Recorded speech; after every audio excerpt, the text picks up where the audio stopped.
Flamenko se je kot glasba in ples razvil v 19. stoletju v Španiji. Flamenko ni družabni ples, je namreč preveč zahteven, zato ga od njegovih nastankov do danes izvajajo profesionalci. Pri nas sta to glasbenik Vito Marenče in plesalka Ana Pandur, ki sta svojim nastopom obogatila spored sevniškega grajskega poletja. Ja, flamenko glasba je v bistvu stil, ki se je v osnovi razvila kot petje, potem se je razvila kitara in potem se je razvil tudi ples, ampak danes je v bistvu flamenko zelo znan rad prek plesa. Ples je nastal nekje po letu 1850 med najnižjimi sloji prebivalstva. So nekateri teoretiki so mnenja in jaz bi se tukaj kar pridružila, da ta je sicer malo drzna, ampak da je bil v bistvu flamenko na nek način odgovor na zapoznel prihod romantike v Španijo. Romantične opere, pač enostavno med popolnoma drugimi sloji prebivalstva se je v bistvu začela odvijati ta kultura flamenko že od svojega začetka, v bistvu odkar obstaja kot flamenko je profesionalen. Kar pomeni, da je tam pevec, plesalec,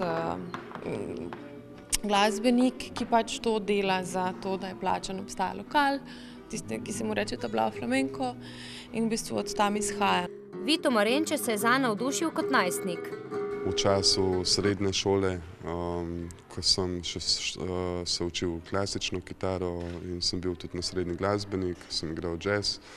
In v flamenku to sem pač našel skupek vsega in akustičnega inštrumenta, klasične kitare in hkrati te svobodomiselnosti jazzovske, tako da se tukaj v flamenku to v bistvu kot kitaristu združita flamenko in jazz v eno. To me je navdušalo v bistvu, kaj pa vem, recimo po enih 17 letih. Podobno se je dogajalo Ani Pandur v srednji baletni šoli. Ta izraznost, ne vem, nekako sem se srečala v enem trenutku s to najprej kot glasbeno zvrstjo, pa plesom, takrat mogoče še ni bilo toliko tega dostopnega na internetu, pa prek spleta tako.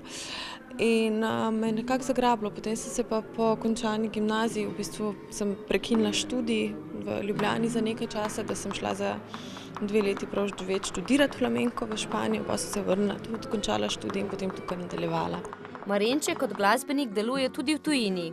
Dolg časa sem preživel tudi na Nizozemskem, kjer sem tudi imel mojega mojstra, Paco Penjo, in takrat smo veliko koncertirali tudi na Nizozemskem. Zdaj trenutno večinoma časa koncertiramo v Sloveniji, imamo pa projekte, plane za naslednje leto, tudi sosednje države. Ta zvrst glasbe in plesa se je neverjetno razširila po svetu, pravi Marenče.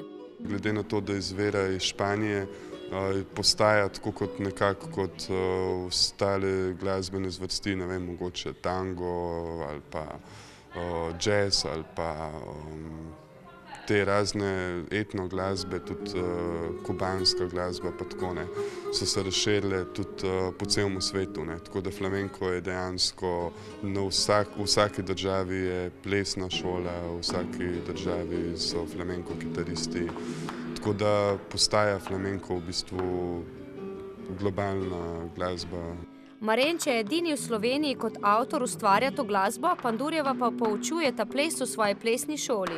Trenutno pripravljamo zgoščenko, zdaj večino to bo pač moja avtorska glasba. Namen je, da je v celoti avtorska glasba.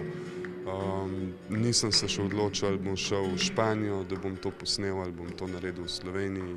Atrij sevniškega gradu, ki je gostil večer flamenka, v sporedu sevniškega grajskega poletja ponuja še zanimive prireditve.